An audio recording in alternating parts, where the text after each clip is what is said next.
Cuba, com o diploma revalidado pela USP, né?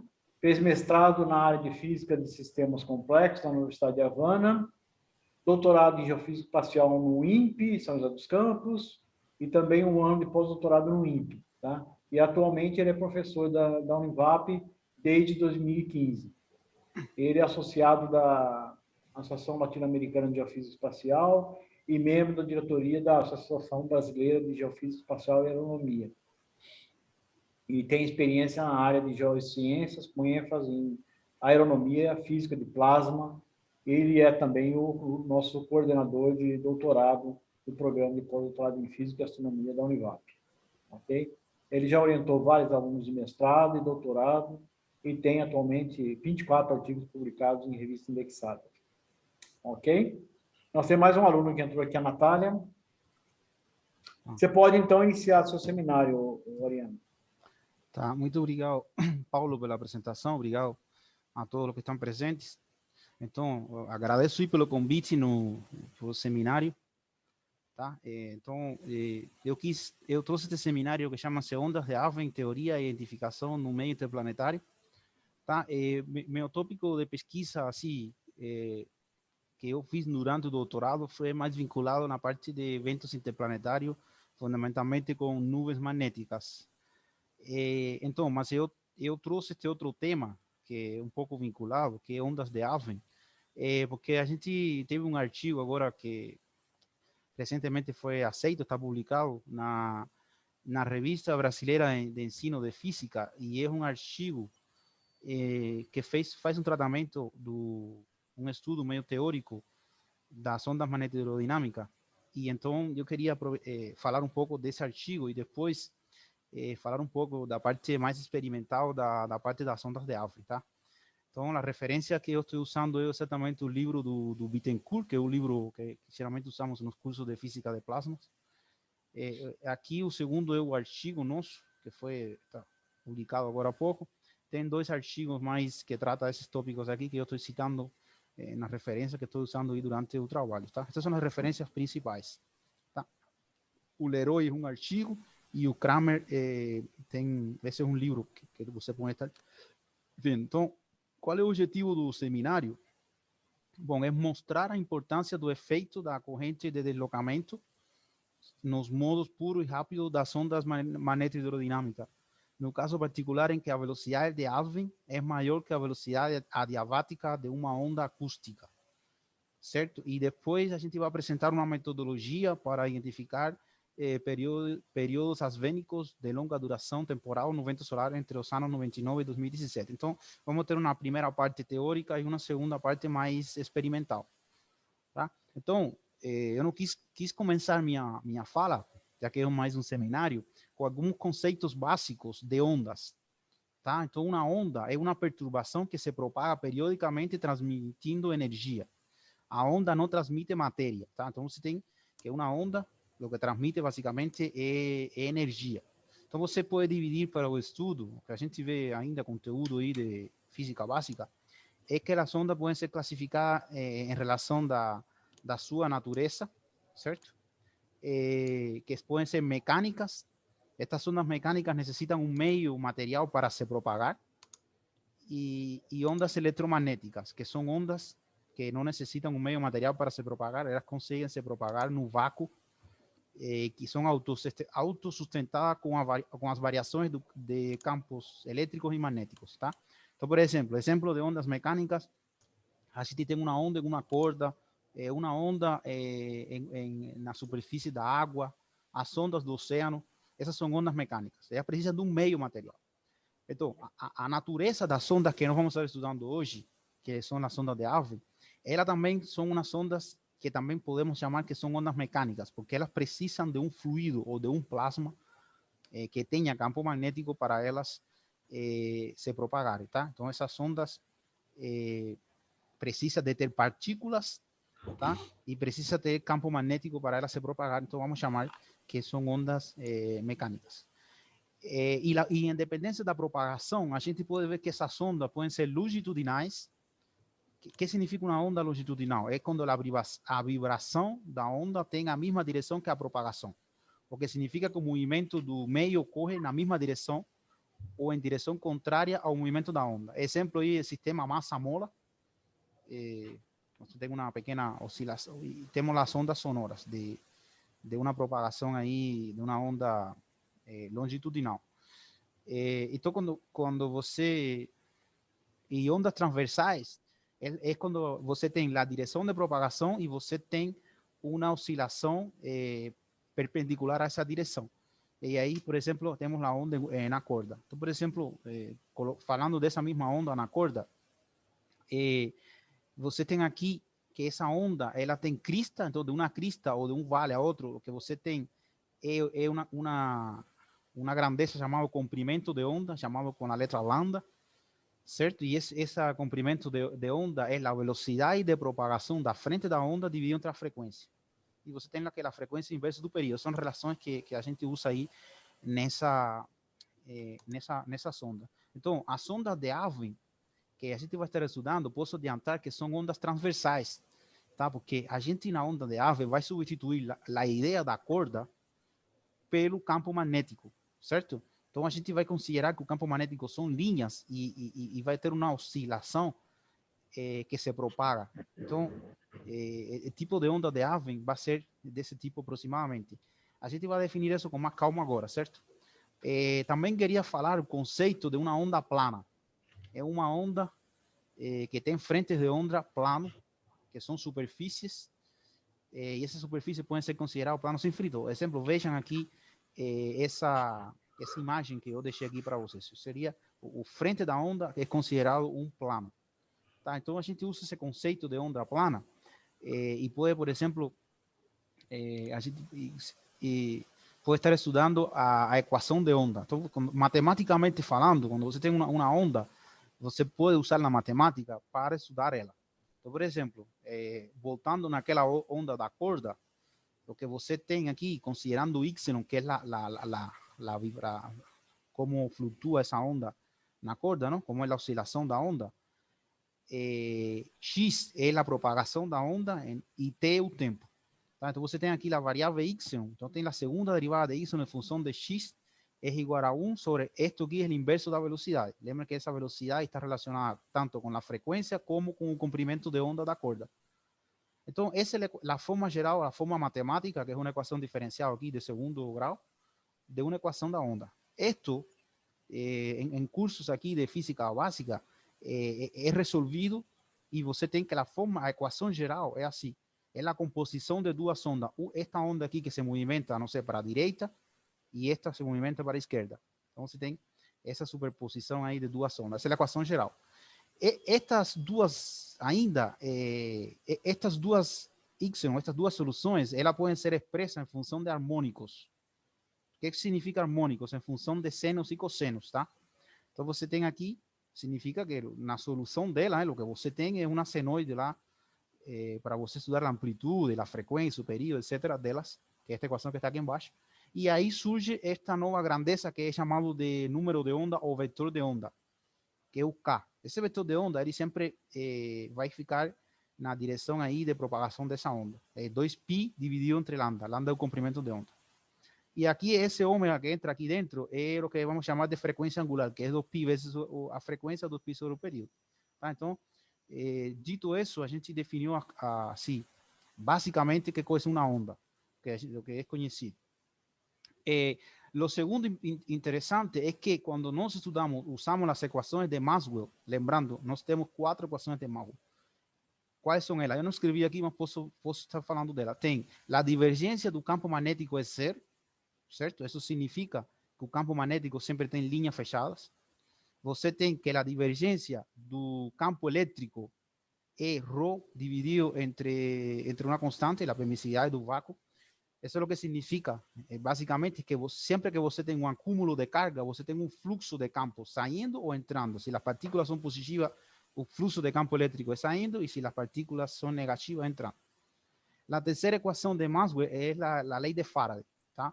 A lei de Faraday é o rotacional do campo elétrico, é a derivada do campo magnético, certo?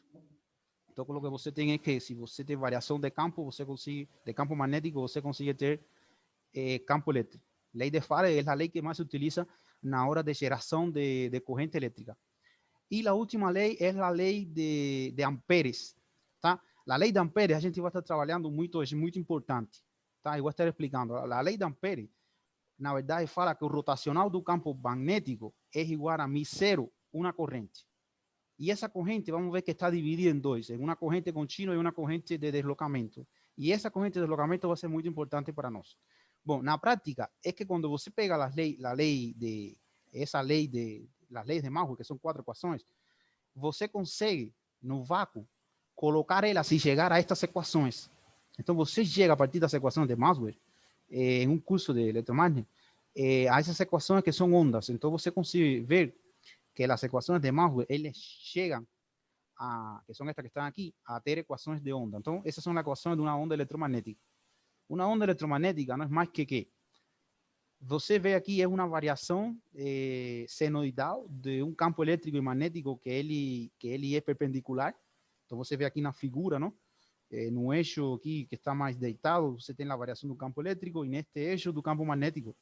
E eles sempre estão variando. É importante que os dois tenham variação temporal e, ao mesmo tempo, são perpendicular. Então, isso faz o quê? Que a onda eletromagnética se propague nessa maneira, assim, dessa forma. E você tem, na verdade, uma onda eletromagnética, são um conjunto de ondas, certo? Com diferentes frequências. E aí você tem um espectro eletromagnético. Depende da frequência, é o que você consegue enxergar. Já seja um raio-x, já seja uma onda do visível, enfim, todo esse espectro eletromagnético são ondas eletromagnéticas que vêm, por exemplo, do Sol.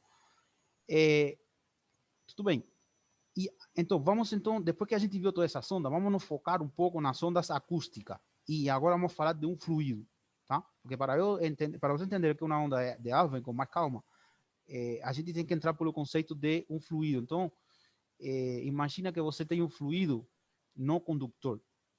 Ou seja, um fluido não condutor, estamos pensando em um fluido que não tem elementos carregados lá. E esse fluido pode sofrer compressões, se comprime, ou seja, variações na pressão. E rarefacções, que é variação na densidade. Então, quando você tem essas duas coisas juntos, o que acontece nesse fluido não condutor é o deslocamento de uma onda acústica.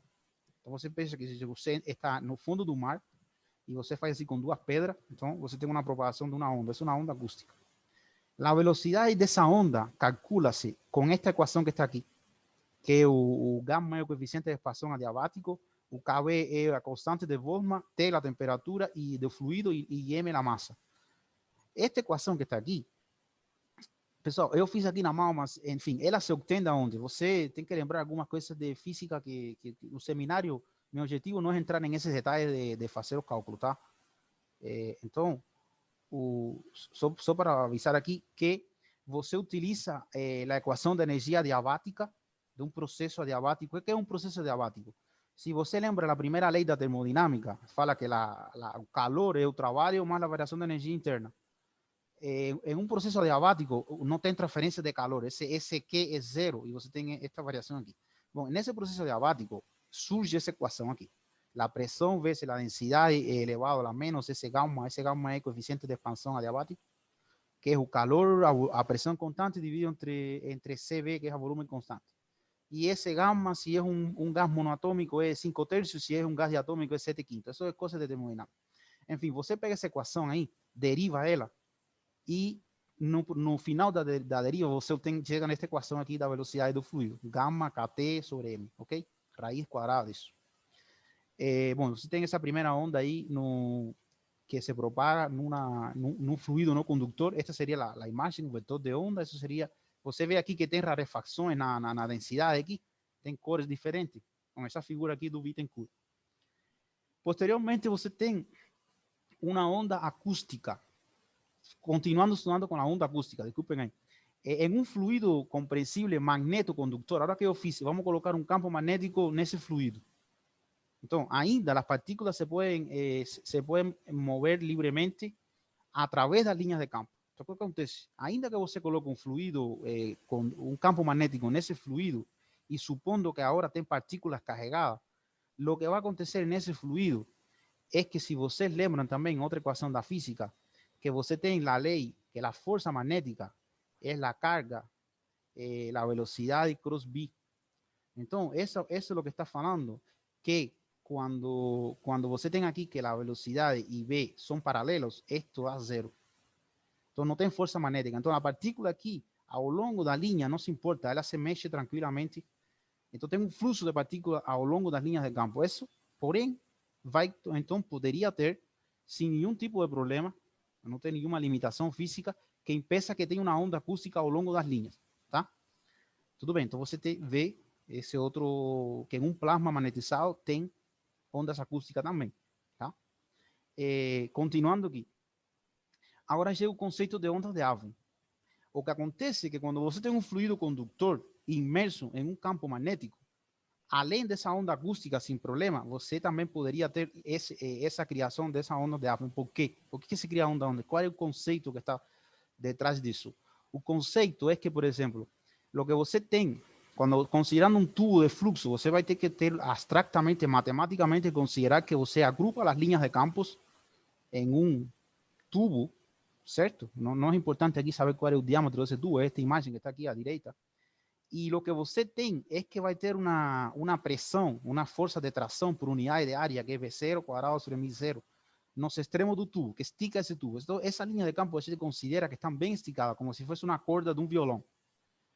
E o que acontece é que, considerando nos vizinhos dele, o que significa? Um tubo tem outro tubo vizinho dele, e assim em todos os lugares. Então, isotropicamente, o que significa? Em todas as direções, você tem esses tubos. E qual é o resultado disso? Que você pode ter uma força, esse B quadrado sobre 2 μ0, é uma força, uma pressão magnética, vamos ser sinceros, uma pressão magnética que fazem os tubos vizinhos. Tá? Então, essa pressão magnética faz que a linha de campo, o tubo todo, comece a vibrar. Então, toda essa vibração é quando você tem um violão que vai tocar música, a corda está esticada, ele começa a vibrar.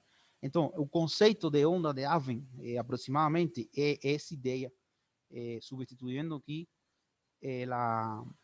as linhas de campo, ou seja, as cordas do violão pelas linhas de campo. Então, seria esta imagem que está aqui também, tá? Então, você tem que o vetor de deslocamento dessa linha e você tem um campo magnético oscilando. Então, você vê que ela é bem semelhante a uma onda transversal que acontece aí em uma corda, certo? Então, essas ondas, elas são transversais, elas têm uma oscilação transversal e têm uma baixa frequência de oscilação, tá? Outra coisa importante, em que ano foi que foram propostas? Essas ondas, primeiramente, saíram da teoria, elas não foram observadas experimentalmente, essas foram uma proposição teórica de Alfvén, Hannes Alfvén, que foi um cientista que em 1942 fez um trabalho aí propondo essas ondas e é o único cientista que ganhou um prêmio Nobel na área de física espacial até hoje. Então, ele ganhou um prêmio Nobel pelos trabalhos teóricos que ele fez, tá? E uma curiosidade importante desta sonda é a ausência de variação na pressão e na densidade do fluido. Tá? Ele não mexe com a pressão, como a onda acústica, nem a densidade do fluido. Tá?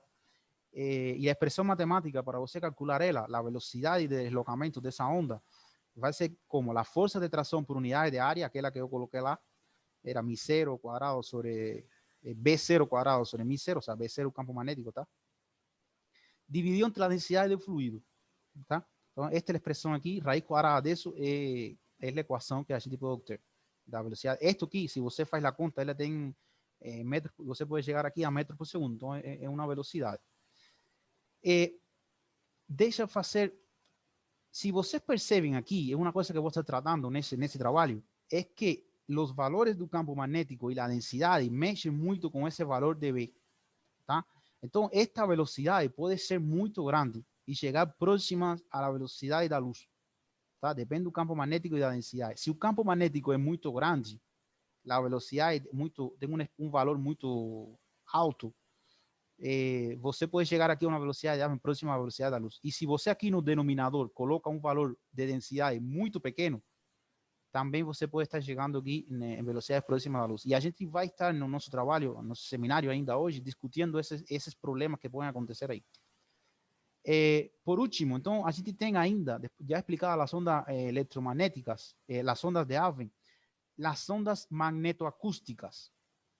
Ou seja, pelo fato do campo magnético não ser uniforme, terá regiões, aqui, com pressões diferentes, uma pressão cinética e magnética, tá? Então, quando agora você tem um campo magnético, mas que você tem uma onda que vai se propagar por las diferencias aqui de fluido, ¿no? de pressão e densidade do fluido, assim, perpendicular às linhas de campo, você não chama mais essa onda de onda acústica, tá? Se a onda se propaga perpendicular às linhas de campo, vai ser chamada de onda magnetoacústica, tá? Porque quando ela se propaga perpendicular a la linha de campo, influencia não somente a pressão cinética. Lembrem, em uma onda acústica, lo único que afecta es la presión cinética. En una onda magnetoacústica es la presión cinética más la presión magnética. Tem as duas pressões e a gente tem que chamar nessa onda de onda magnetoacústica. E essa onda magnetoacústica é longitudinal, tá? Então, como que trata a teoria essa onda? O que você faz é que você coloca esta mesma equação que a gente já definiu lá na onda acústica, só que quando você estava trabalhando com uma onda acústica, somente tinha essa pressão. Se você termina sumando aqui esto, que es la presión cinética, la presión magnética, lo que aparece aquí no es más que la velocidad acústica, que es la que depende de tu gamma. Aparece una nueva velocidad que va a ser la velocidad de esa onda magnetoacústica, que va a ser que la velocidad de la onda acústica al cuadrado más la velocidad de Alfvén. ¿Ok? Entonces, la propia oscilación aquí da onda de Alfvén es que causa esa velocidad acústica aquí. ¿Ok? Entonces, você tem aí em resumo, a gente falou começamos definindo lá o que eram os tipos de onda e focamos nas ondas que podem acontecer num fluido. Tem a onda acústica ao longo da linha, tem a onda de Alfvén, que é a vibração, uma onda transversal que acontece por las linhas, e a onda magnetoacústica, que é uma onda longitudinal que se movimenta perpendicular às linhas de campo, tá? Então a gente nós definimos como calcular as velocidades dessas três ondas até por enquanto, tá? Isso que eu falei até agora é conhecido, não? Por enquanto não falei nada novo, tá? Ok, novo vou falar daqui a pouco. Então, ainda a gente pode colocar as equações básicas da magnetohidrodinâmica. Quais são as equações básicas da magnetohidrodinâmica e por que elas são importantes? Bom, a equação da magnetohidrodinâmica é quando você junta a equação do fluido com a equação da eletromagnetismo, tá? Junta tudo isso e forma essas equações. Essas equações, você consegue simular ela com soluções numéricas e consegue simular um plasma, certo? Mas elas também, você pode fazer considerações. Então, a gente está considerando um problema magnetohidrodinâmica ideal, onde tem um plasma com uma alta condutividade, que não existe atrito, ou seja, não existe choques entre as partículas nesse plasma. Então, as equações que vai usar aí, tem a equação de continuidade da física, esta equação que está aqui, a equação de continuidade, vocês estudam aí na física, a equação de movimento da segunda lei de Newton, que você pega com a lei de Lorentz, então você chega a essa equação aqui, você tem a densidade, esse mu é a velocidade do fluido, ρm é a densidade do fluido, esto que está aqui é Naula, o vector Naula, que é um operador matemático. Aqui temos o gradiente da pressão, este J é a densidade de corrente e V é o campo magnético. Você tem a terceira equação, é a equação que a gente definiu lá em cima, que é onde foi obtida a velocidade da onda acústica. Aqui tem o gradiente de P, é a velocidade da onda acústica ao quadrado, o gradiente da densidade. Aí você tem a lei de Ampere. Aqui a lei de Ampere, tá? Esta lei de Ampere foi depois, quando você estuda a equação de Maxwell, foi acrescentada aqui um termo chamado lei de Ampere-Maxwell. Maxwell explicou isso aqui, acrescentou aqui este termo. Se você não acrescenta este termo, você não consegue obter as equações da... Não, aqui não é quadrado, aqui é de... Só, peraí. De ρ de t, não sei por que eu coloquei. Tá? Se você não acrescenta aqui o termo, a derivada do campo elétrico, isto aqui chama-se corrente de deslocamento, certo? Por que, que é importante esse termo? Se você não acrescenta esse termo, não consigo ter as equações da eletromagnetismo. Tá? Então você tem esses dois termos. Como que você entende essa equação de Maxwell? Quando você tem um circuito elétrico, se você tem um circuito, você tem um circuito elétrico assim, e tem, vamos supor aqui um resistor, e aqui um capacitor, por exemplo. Você está me pulando aqui o mouse, desculpa aí. Este aqui é um capacitor. Então você tem aqui uma fonte, por exemplo, e aqui uma resistência, e aqui um capacitor. Sim. O que acontece aqui é que quando você carrega este circuito aqui, fecha a chave, isto vai se carregar esse capacitor. Mas se você começa a identificar aqui, você ao redor desse fio tem um campo elétrico aqui circular, campo magnético, desculpe. Você tem um campo magnético ao redor do fio. ¿Por quê? Porque está passando, porque está em movimento aqui de partículas carregadas. O que acontece aqui no capacitor, ao redor do capacitor também tem um campo magnético. Então, como é possível que tenha um campo magnético ao redor do capacitor se por aqui não passa partícula, não passam elétrons? Então, isso é porque o que acontece aqui no capacitor é um campo elétrico que se cria aqui entre as placas do capacitor, que varia com o tempo, e isso cria aqui um campo magnético. Então, por isso que você precisa acrescentar esse termo aqui, falando, por exemplo, na física básica, tá?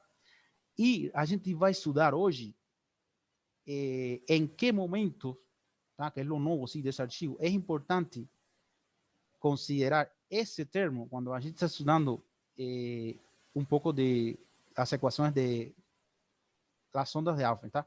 Então, este termo aqui, chamado de JDO, tá? A gente vai chamar este termo aqui de JD, que é corrente de deslocamento, tudo isso. Na verdade, o JD é este termo. Este vezes a derivada de em função do tempo. Corrente de deslocamento. Bom, ainda tem a quarta equação e ainda tem mais duas. Tem a lei de Faraday, que já falei, e você tem a lei de Ohm generalizada, na forma simplificada. Então, a lei de Ohm generalizada, esta expressão que está aqui, J, esto que está aqui, sigma cero é a condutividade do fluido. Tá? A lei de Ohm, o que é mais básico que a gente estuda na elétrica é J é sigma cero E, mas aqui a gente está acrescentando esse termo aqui, V cross B. Tá? Então, com essas equações aí, o que a gente faz? Isto, por enquanto, se você considera essas equações e faz uma...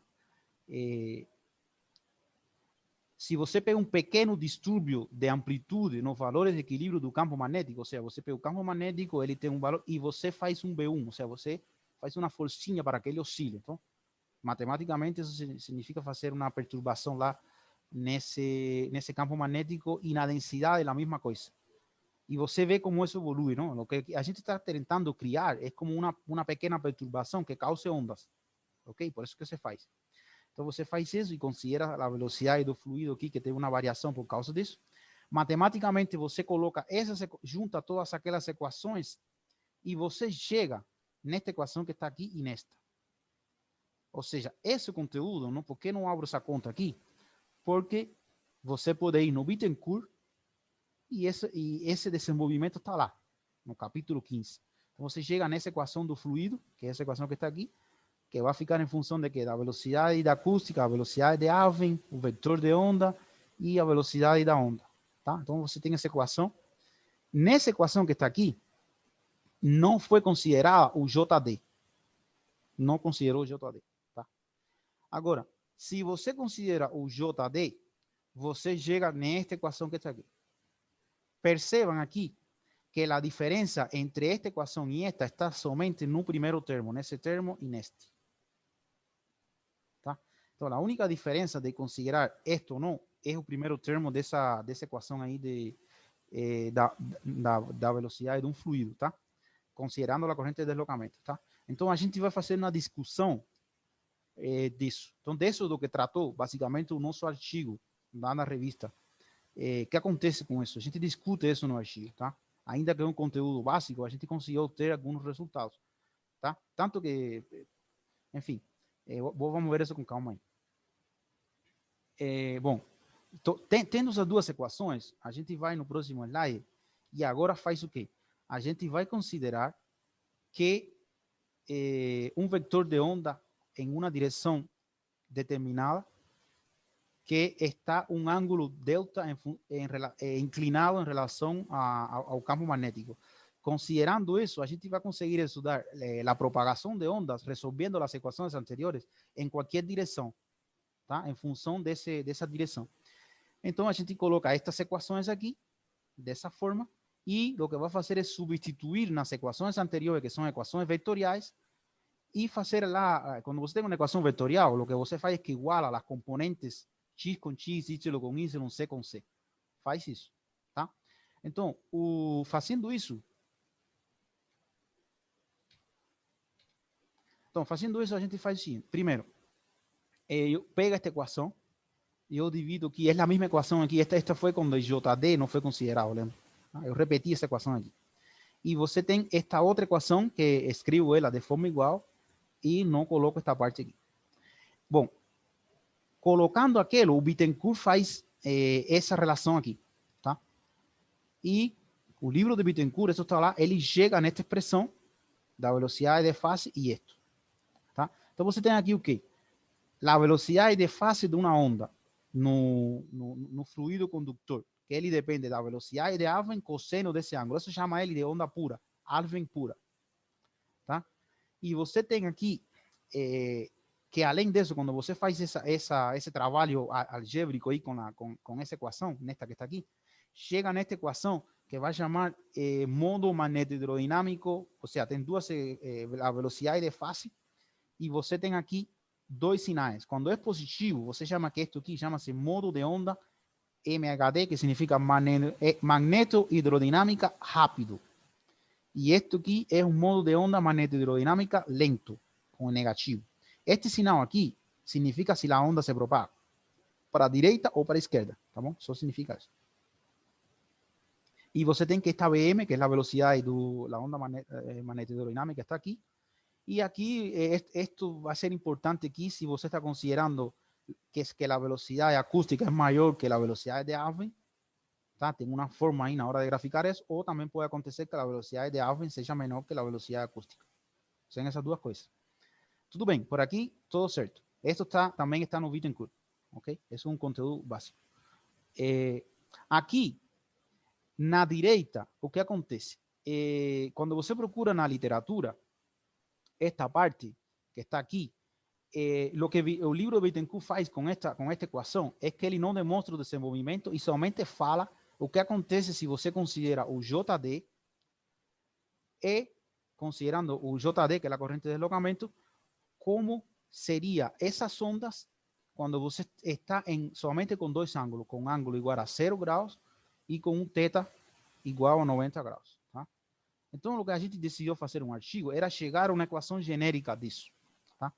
Então, na literatura também aparece essa equação, somente que o que a gente faz aqui é que em nenhum lugar aparece desta forma, fundamentalmente desta forma aqui, que a gente faz tão matematicamente bonito, certo? Por exemplo, você consegue chegar a essa equação aqui na literatura, é uma coisa gigante e ninguém mostra os passos. Então, no artigo, a gente mostrou todos os passos para chegar aqui e chegou a esta equação.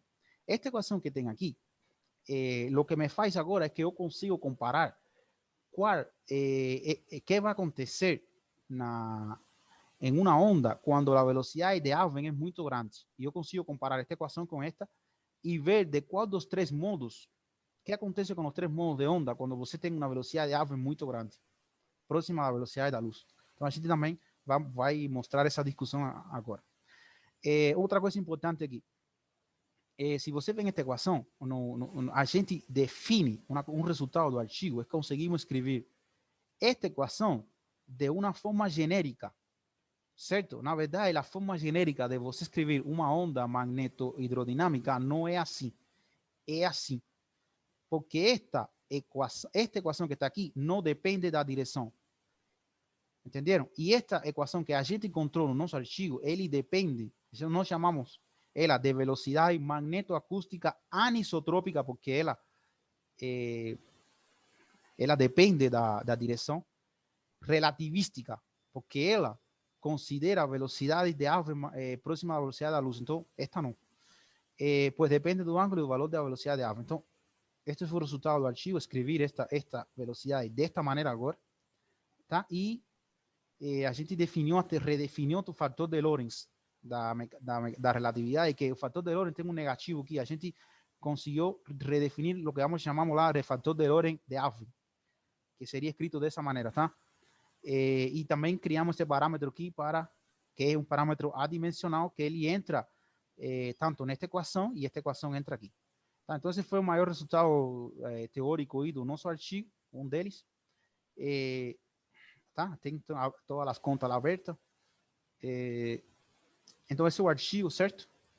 Modos de onda magnetodinâmica influenciado pela corrente de deslocamento. A gente fez aqui com eu e 2 pesquisadores do México, certo? A gente começou a fazer o artigo, porque este artigo saiu de outro artigo que a gente estava fazendo, que precisávamos discutir aquilo. Então, a gente falou, vamos abrir todas as contas e vamos enviar por uma revista que aceite abrir as contas. E decidimos desde um momento enviar aqui para a revista de ensino, porque a gente fez o artigo pensando no ensino. Só que depois do artigo deu esse resultado aqui, enfim, mas já estava lá e deixamos lá. Tanto que a gente escreveu até o artigo em espanhol, porque esta revista aceita português, espanhol e inglês, a gente quis. E, bom, o artigo está muito bem escrito, certo? A gente revisou muito bem, tem um espanhol revisado aí por vários sotaques aí, então ficou muito bem escrito esse artigo, tá? Outro resultado aí que fica desse artigo é esta figura aqui, que a gente mostrou exatamente nas duas primeiras, aquela onda de esto aqui, modo rápido, modo lento e modo puro, lembrem. A gente graficou isto, que é modo puro, e aqui é o rápido com positivo e o lento com negativo, tá? Então, a gente fez esse gráfico aqui considerando que a velocidade de Alphen é maior que a velocidade acústica, certo? Porque você pode ter outro gráfico considerando o contrário aqui. Então, o que você vê que quando tem aqui, você pode estar interpretando esse gráfico, não? E você vê que a velocidade acústica, quando você está se propagando perpendicular ao campo magnético, a velocidade acústica aqui, de um MHD lento, ele é zero. E o Alphen puro também é zero. Ela somente se propaga como uma onda longitudinal. Você vê aqui também a velocidade de Alphen, ou seja, um MHD rápido e o puro. Tá? Você tem aqui, aqui na direita, que foi o que aconteceu na direita? Ah, não, a gente fez os do primeiro, desculpa aí. É que tem que pensar bem aí para entregar esta figura. Aqui estou considerando VA maior que VS. Tá? Essa discussão, na verdade, por que entrou no artigo? E aqui consideramos VS maior que A. Porque, na verdade, isto é feito também no Bittencourt, aparecem estas duas figuras, ele discute isso lá. Só que aqui, a gente graficou isso para ver que o resultado nosso era legal, estava certo, para comparar. No Bittencourt, ele grafica com estas figuras e nós, nosso artigo, graficamos com estas equações. Só que a gente considera valores de velocidade de ave bem pequeno, menor que 100, por exemplo, 100 km por segundo. E o que você tem é o mesmo gráfico, então significa que nossas equações estão certas, a gente não errou nos cálculos.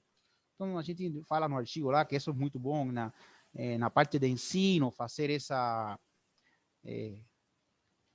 fazer essa análise aí para ver, enfim. E aqui embaixo a gente utiliza esta equação aqui, tá? Que é uma forma de você ver quanto se afasta a velocidade de fase. Então, por exemplo, aqui a gente considerou a velocidade de fase do modo com ele mesmo, por exemplo, puro com puro. Um puro considerando a onda de Alphen puro com ele mesmo, só que aqui estou considerando o JD é negligenciado e aqui é considerado. Então, isso nos permite ver quão importante é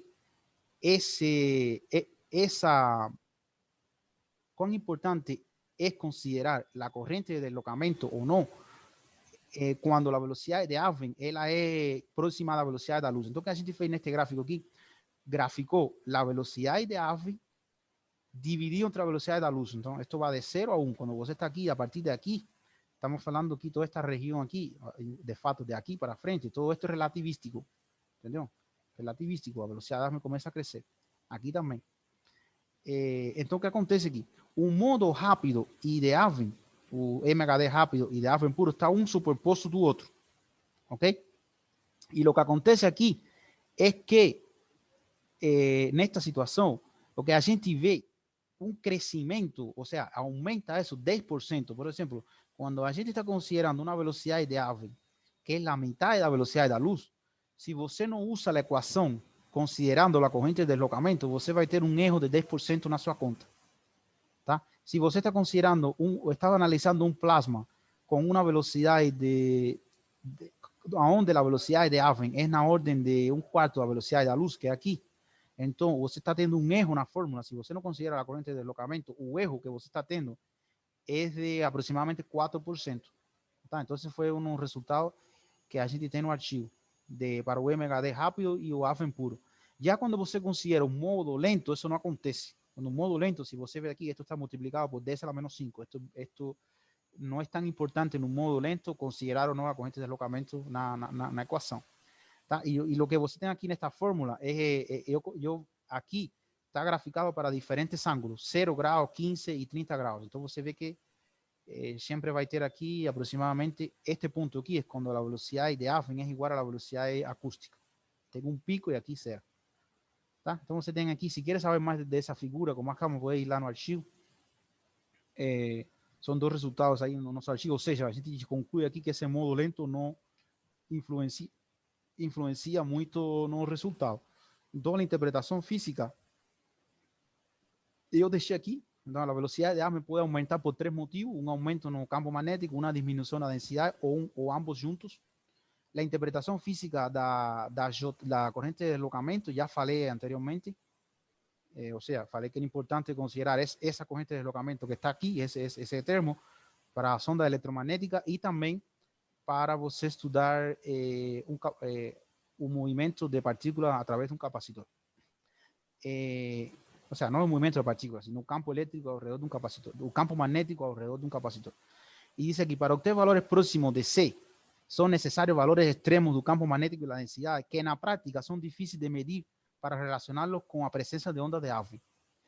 O sea, tenemos un problema aquí experimentado. Generalmente, esos valores son estimados por medio de funciones analíticas que alimentan modelos que permiten estudiar las características de las ondas de Alvin. Por tanto, sería útil considerar la corriente de deslocamento en plasmas relativísticos de positrons y electrons de objetos astrofísicos, ya sea, por ejemplo, ¿qué objetos astrofísicos son esos? Estamos hablando de pulsares y núcleos activos de galaxias, donde você tem esos valores lá de densidad y de campo magnético. Ven como en modelos analíticos que estudian atmosfera solar. Então, você tem, eu cito alguns trabalhos lá em relação a isso no artigo. Então, beleza, essa é a parte teórica de aquele artigo, tá? Vamos agora à parte experimental. Eu não queria deixar que o seminário fosse experimental, vai ser bem rápido. Diz aqui, em plasmas frios não relativísticos, como no meio interplanetário. Então, no meio interplanetário não tem problema, ele é não relativístico. Ou na magnetosfera terrestre, a gente pode negligenciar JD sem problema, porque a velocidade de Alvin é bem pequena. E os resultados na velocidade de fase da onda ainda são fisicamente válidos. Ou seja, sem considerar JD. Para usar como um exemplo de comparação, consideramos valores característicos do vento solar no meio interplanetário próximo à órbita da Terra. Esses valores são 5 nanotesla, a gente mede isso com satélite, 5 prótons por centímetro cúbico com satélite. E para obter uma velocidade de Alvin de C sobre 2, caso você queira obter essa velocidade de Alvin, para ser relativista, você vê que esses valores são muito grandes. Então, lógico, não tem... Bom, na prática, se você a partir desses valores calcula a velocidade de Alvin, dá na ordem de 70 km por segundo, muito inferior à velocidade da luz, com estes valores aqui. Para você ter uma velocidade de Alvin relativística na ordem de C sobre 2, você precisaria no campo, no meio interplanetário, de 15.367 nanotesla e de uma nanotesla aqui e uma densidade muito baixa, na ordem de 0,13 prótons por metro cúbico. E olha que a gente tem 5 prótons por centímetro cúbico. Tem que ter uma densidade muito baixa. Porém, essa onda de Alvin no meio interplanetário, ela foi estudada por vários autores. Então você consegue aqui obter desde Alvin em 1942, ou Osman, 1995, Surutani, 95, 99, 2006, tem um artigo aqui de 1977. Este trabalho pioneiro de Belcher, quando ele estuda essa sonda de Hafner no meio planetário, o que ele faz para identificar essas ondas de forma experimental é fazer uma correlação entre as componentes do campo magnético e as componentes as componentes da velocidade e as componentes do campo magnético, tá? E quando essa correlação de Pearson, que é uma correlação linear, é próximo de maior que 80% aproximadamente, ele considera que tem um período asvênico, ok? Bom, em geral, o limite de correlação é determinado pelo pesquisador.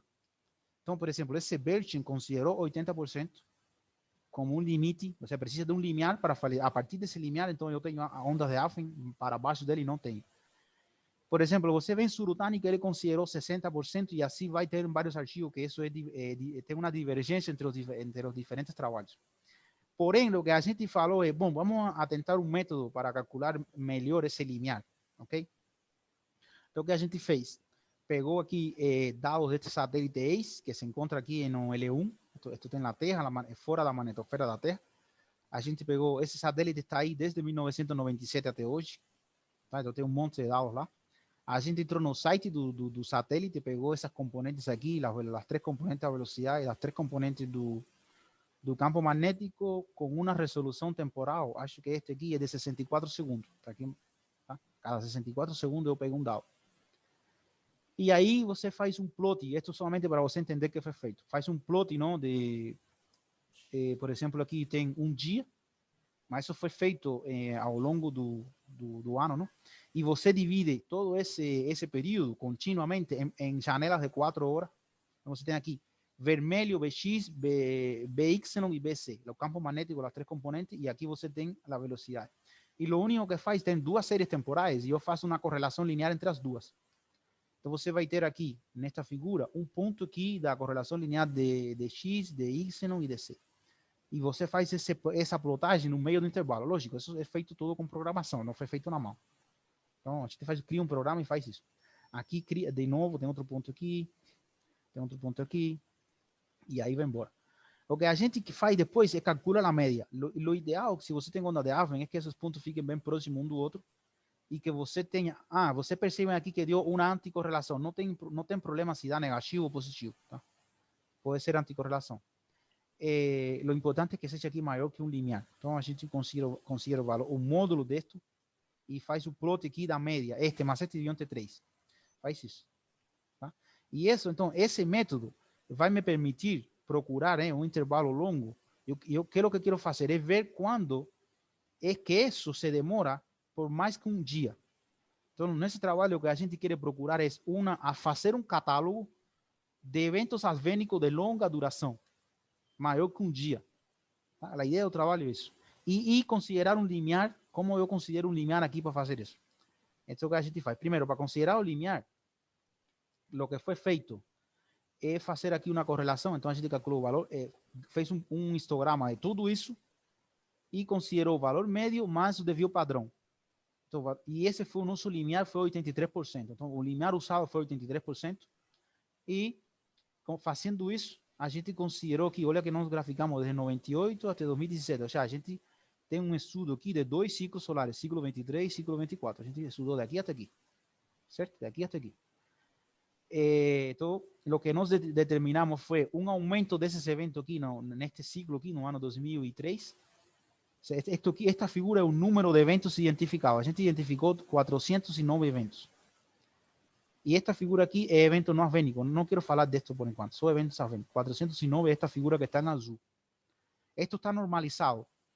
Tá? Por isso que não é verdade. Não está normalizado. Aqui o número total mesmo. Tem 70 eventos aqui em 2003. Se você ver aqui em 2014, aqui deu 20 eventos.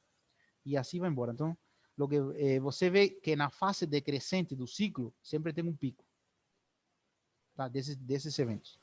E feito isso, a gente fez um catálogo, tá? Então a gente tem esse catálogo aí, que para que serve esse catálogo? Aí a pessoa está estudando ionosfera, quiere ver si, cómo perturba un evento asbénico la ionosfera, a gente tem esse catálogo aí que pueden estar usando, ¿ok? Por enquanto, a ideia do trabalho é só catálogo. E também a gente fez um pouco aqui de estatística. Então, a gente calcula. Isto que está aqui são os valores médios que você encontra ao longo dos anos, tanto do campo magnético, a densidade e da temperatura e a velocidade do campo magnético normal, considerando tudo. Então, você vê aqui que isso varia um pouco com os anos, hein?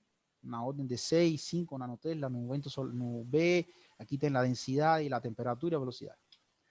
Então, feito isso, a gente fez uns plots de tudo, desse valor, por exemplo, da velocidade, somente considerando os eventos asbénicos, aqueles eventos que eu identifiquei. Então, o que você encontra aqui, que os eventos asbénicos, ele dá uma velocidade de 530 km por segundo. Um campo magnético na média.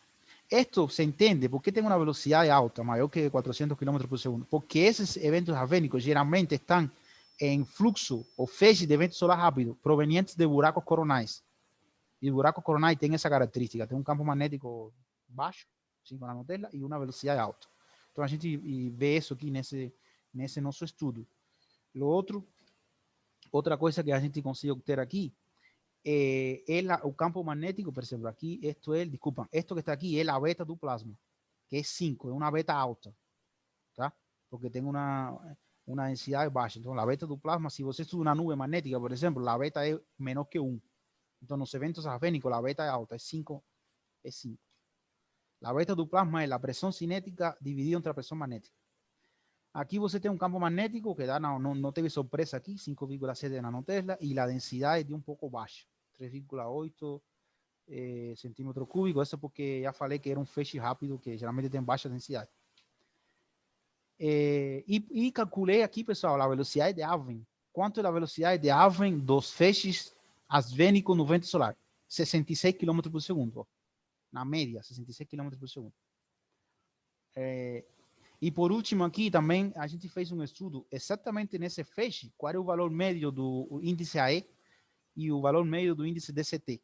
Então a gente vê que esses eventos, ele causa um AE na ordem de 250 nanotesla, que é o limite assim inferior para falar que vai começar a ter alguma perturbação auroral. 250 nanotesla aqui. Okay. E você vê que o DCT dá na ordem de menos 30, que iria começar assim, para aqui, umas tempestades aqui meio que moderada, tempestade fraca. Tá? Então, quando você vê esse índice DCT um pouquinho perturbado assim, menos 30, poderia ser um evento asbênico. Tá? E esses eventos asbênicos, eles geralmente causam eventos Hildika, tá? Que a gente vai ver isso. Bom, conclusão. Então, conclusão do nosso trabalho, que está na ordem aí, posso falar que em um plasma perfeitamente condutor existem ondas acústicas de Alfvén e magnetoacústica. Descobrimos que para um modo MHD lento, a corrente de deslocamento praticamente não influencia o valor da velocidade de fase da onda quando a velocidade de Alfvén aumenta. Tá? O número de intervalos asbênicos, esta é a parte teórica, ¿no? Na parte experimental, falamos que o número de intervalos asbênicos in situ mudou abruptamente quando o máximo solar dos ciclos 23 e 24 entrou na fase de declínio, tanto no 23 como no 24, teve um pico nesses eventos. A gente propôs um catálogo de 409 intervalos longos de alta avenicidade. E os intervalos asbênicos são geoefectivos, porque os valores médios do índice DCT e AE são 250 e menos 31, então a gente é um pouquinho geoefectivo, tá? Respectivamente. Provavelmente são causadores de eventos Hildika. A gente viu que sim, tem outro artigo aí que a gente publicou no ano passado, que analisa os eventos Hildika no mínimo solar 2009, em colaboração aí com a professora Virginia e o Alan Presti, e a gente viu isso também. Então, essas são a conclusão aí do seminário. Muito obrigado, pessoal. Então, fica aberto aí para perguntas.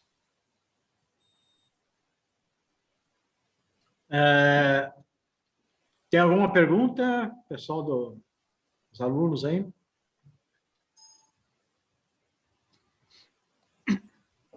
Deixa eu beber uma água só. Bom, o Bom, pela minha falta de experiência ainda nessa área de astrofísica, é só uma dúvida que eu tenho. Por essa onda de Alfvén ser um tipo de onda, quando ela chega, por exemplo, na atmosfera terrestre, pelo campo magnético, alguma coisa deve amortecê-la, não é não? A gente conhece esse mecanismo de amortecimento das ondas Alfvén ou não? Bom, na prática, o que acontece é que você consegue ver a onda de Alfvén, consegue ver também na magnetosfera da Terra, não? Porque você o que precisa é ter um campo magnético, um fluido condutor, que é um plasma, e esse plasma ele precisa ter campo magnético, não? Então, dentro da magnetosfera da Terra, você tem essa sonda de Alfvén, tá? Essa sonda de Alfvén que está dentro da magnetosfera da Terra não tem que vir do Sol, já? Ela surge por causa do próprio plasma que está dentro dessa magnetosfera. Então, você pode identificar elas dessa maneira. Você pode identificar, tem pessoas que identificam ondas de Alfvén em laboratórios também, plasma de laboratório, tá? Então, a gente não estuda, se eu pelo menos não li nenhum trabalho respondendo essa pergunta, aonde se dedica a ver quanto fica essa palavra que você Amortecimento. el amortecimento Eu não da sei se é o onda, termo certo também, né? da onda de Alfvén que vem no meio interplanetário Ou para a Terra. dissipação, né? Ou dissipação, né? Amortecimento é que ela tem uma amplitude e essa amplitude vai diminuindo e ela vai sumir. Isso é, você pode ver isso na sonda, por exemplo, você tem uma onda aí de um pêndulo, quando por causa do atrito ela vai ter um amortecimento, certo? Mais ou menos essa analogia que eu tive aqui Certo. na minha cabeça. Ela ir amortecendo ao longo do tempo, por algum efeito natural, talvez. Bacana, entendi. Então, nesse caso, não, tudo bem, eu acho que respondi assim, no sentido de que estudar exatamente o amortecimento, não me lembro de ter lido algum trabalho que se dedica a isso especificamente. O pessoal estuda as ondas de Alfvén lá fora, ou faz um estudo interno da geoefetividade do evento no interior da Terra, na ionosfera, usando índice geomagnético, e o que faz com isso é explicar a partir da onda de Alfvén. Mas porque esse fluxo, quando tem onda de Alfvén, é um fluxo de vento solar rápido. Então, o que mais acontece é que ele varia a pressão cinética na magnetopausa da Terra, e isso causa uma certa perturbação interna, ou seja, uma certa variação aí no sistema de correntes. Acho que é mais ou menos isso. Entendi, sim, entendi. Obrigado. Mais alguma pergunta? Eu tenho. Diga aí. O que quer dizer, qual a definição disso que tu usou lá no finalzão, que é de como é? Geoefetivo? O que quer dizer ser geoefetivo? Geoefetivo. Geo é terra e efetivo, geoefetividade é quanto o evento vai causar variações tanto no sistema de corrente magnetosférico e ionosférico como na variação do campo magnético induzido na superfície da Terra. Isso significa geoefetivo. Então, por exemplo, quando você tem uma ejecção de massa coronal, que é quando você vê que o Sol tem uma explosão de partículas que vai para o meio interplanetário, a gente fala que a ejecção de massa coronal é um evento geoefetivo. Porque quando ele atinge a Terra, e você olha aqui, não sei, o pessoal que estuda a ionosfera vai ver o quê? Vai ver que a configuração local da ionosfera, estudar, não sei, no ionograma, etc., vai variar bastante. Você pode... Vai depender da direção do campo magnético interplanetário, está para o sul ou para o norte, né? Sim, isso que o Paulo falou também. Então, por exemplo, quando uma ejeção de massa coronal sai do Sol, a gente considera um evento geoefetivo, mas ele vai ser mais geoefetivo ou não, em dependência das características dele, fundamentalmente na direção do campo magnético, que é o que causa a chamada reconexão magnética. Uhum. Quando o campo interplanetário está na direção sul, ele está contrário ao campo magnético da Terra, né? Em algum ponto na magnetosfera, esses dois campos se anulam. A hora que eles se anulam, as partículas do vento solar pulam por dentro do sistema terrestre. Ah, tá. Abre uma janela. Entendi. Tá, então, mas esse negócio, em algum momento falou eu perguntei da geoafetividade. Isso chega na... Eu estava entendendo sempre uma coisa que vocês veem lá estudando ionosfera, essas camadas aí mais altas. É lá que acontece essas ondas aí, né? Não. Alta, né? Porque tu falou em algum momento, aí tu falou que quando chega na Terra, na superfície da Terra, isso chega e afeta de algum jeito. Não. A minha pergunta é para saber assim, ó, se vocês conseguem enxergar e detectar esse negócio, deve ser um precursor de alguma coisa que chega aqui, né? Eu não sei se isso pode servir de aviso ou é só vocês estão vendo uma consequência já de uma coisa que já aconteceu. Assim. Não. Você vai responder, Ian? Não, acho que, espera, Irapa está, a gente está entendendo duas coisas. Primeiro, pelo menos o que eu entendi da dúvida, a gente, lo que más importante para o evento seja, acho que é o mesmo, a pergunta é continuidade, não? Lo que você vê são as grandezas que tem esse evento. O sea, você tem interesse no método planetário, é medir qual é a densidade, qual é a velocidade, qual é o campo magnético desse evento, tá?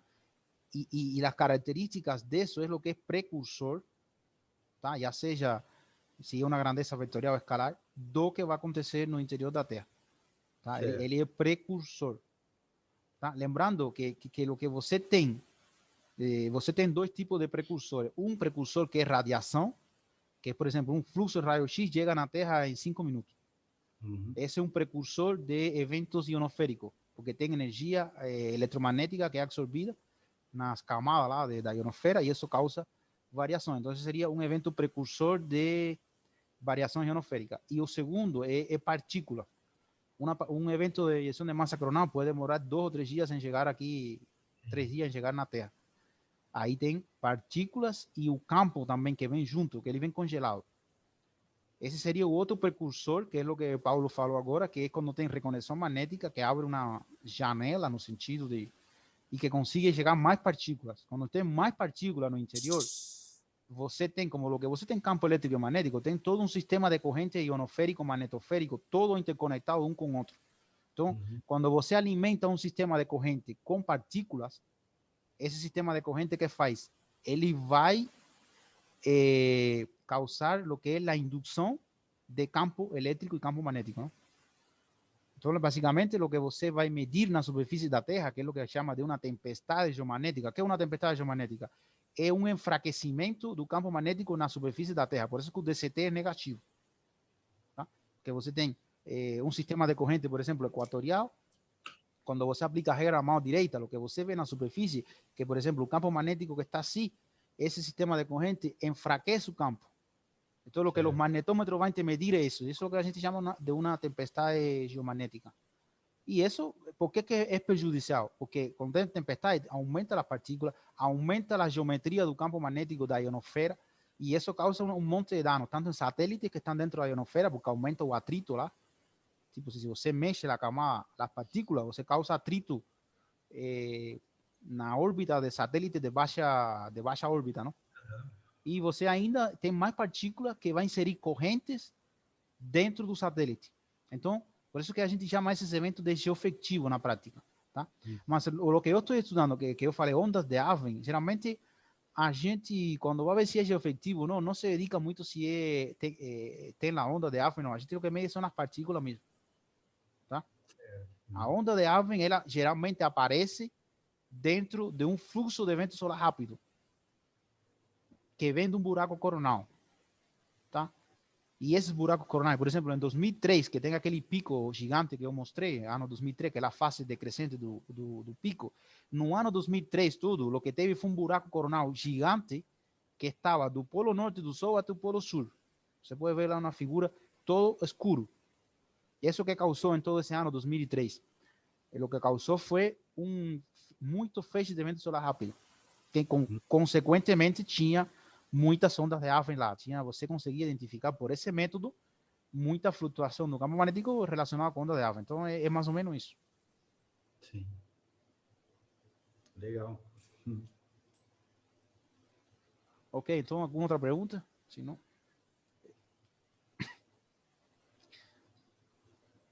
O Paulo, está contigo a palavra, tá? Estou tentando voltar aqui ao meu... Se você quer, eu quero que eu coloque stop aqui, peraí.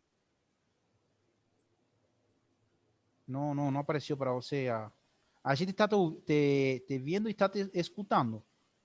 Sim, Tá. eu sei disso.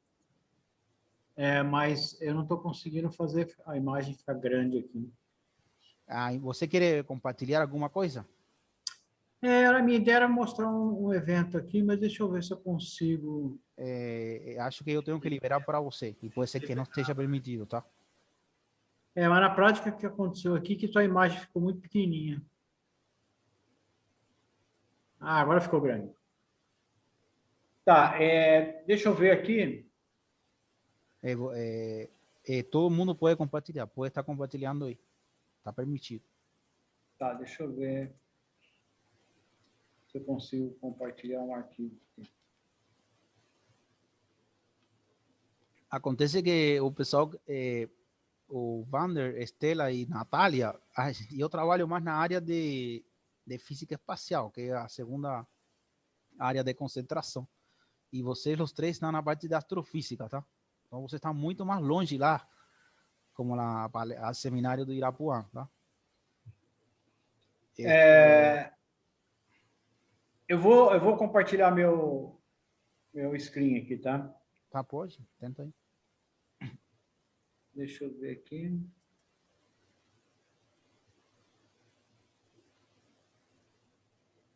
Tá conseguindo ver? Uhum. Então, Positivo, professor.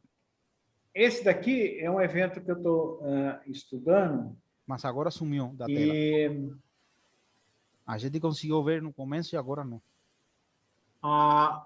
o que aconteceu é que isso aqui é uma tempestade geomagnética, tá? Houve uma explosão Fagundes, não estamos vendo a figura, tá? Não está vendo a figura? Não. Estava aparecendo e Estava sumiu. aparecendo e sumiu. Estamos vendo o fundo do teu desktop aí. Agora aparece? Aparece. Agora foi. Tá. Então, aqui é uma explosão solar que teve uma injeção de massa coronal, né? Uma das coisas que a gente analisa esse índice DST aqui que o Orion falou, que é a variação do campo magnético de vários observatórios aí ao redor do mundo, né? Aqui é um outro índice que nós chamamos de KP, o segundo painel aqui. Aqui você tem a velocidade do vento solar. Então, você teve... Na realidade, aqui é uma estrutura complexa que saiu do Sol, né? E você tem o primeiro choque, que... Vocês estão vendo o meu cursor, né? Estamos. Tá. Então, o vento solar dá um primeiro salto aqui, né? Eu tenho medida de dois satélites aqui, tá? O SOHO e o WACE. São dois satélites que ficam no ponto lagrangiano aí da Terra. Aí tem o primeiro salto, o primeiro choque, depois você tem um segundo salto no vento solar aqui, que foi o segundo choque, porque é uma estrutura que o Ariane entende até melhor do que isso, que as estruturas, quando tem explosão solar, elas são assim... Não é uma estrutura única que sai do Sol, tá? Às vezes sai duas, três estruturas ao mesmo tempo. Aqui tem o número de partículas que estava no vento solar, no quarto gráfico aqui. Percebe que você tinha 4, 5 partículas por centímetro cúbico, pula lá para 20, de repente, né? Com o primeiro choque. E depois vai decaindo. E aqui tem o que interessa para a gente, que é a direção vertical do campo interplanetário, né? Então, essa primeira fase da tempestade aqui, ele ficou basicamente para o norte, depois, aqui no finalzinho, ele vira para o sul, que quando tem a possibilidade dele anular o campo magnético terrestre, tá? Aqui, eu vou pular esse gráfico aqui, aqui a gente mostra como é que variou o campo magnético na superfície da Terra, né, durante esse evento. ver se eu consigo ajustar aqui na tela.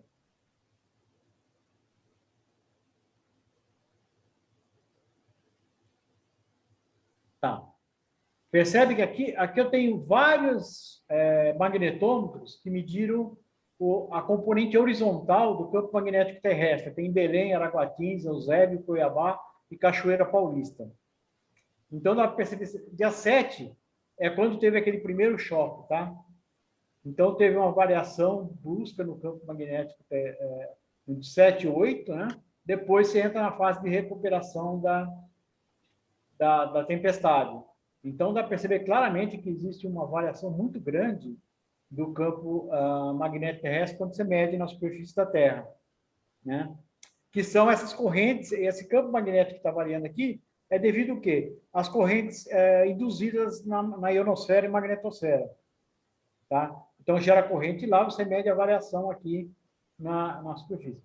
Depois, aqui, a gente pegou e decompôs esse campo principal aqui, usando wavelets, na componente diurna, semidiurna e a terdiurna, né? Para estudar como é que variou essas componentes. Então, se você somar, vamos supor, essas três aqui, daria praticamente esse campo magnético, variação do campo magnético em cima, tá?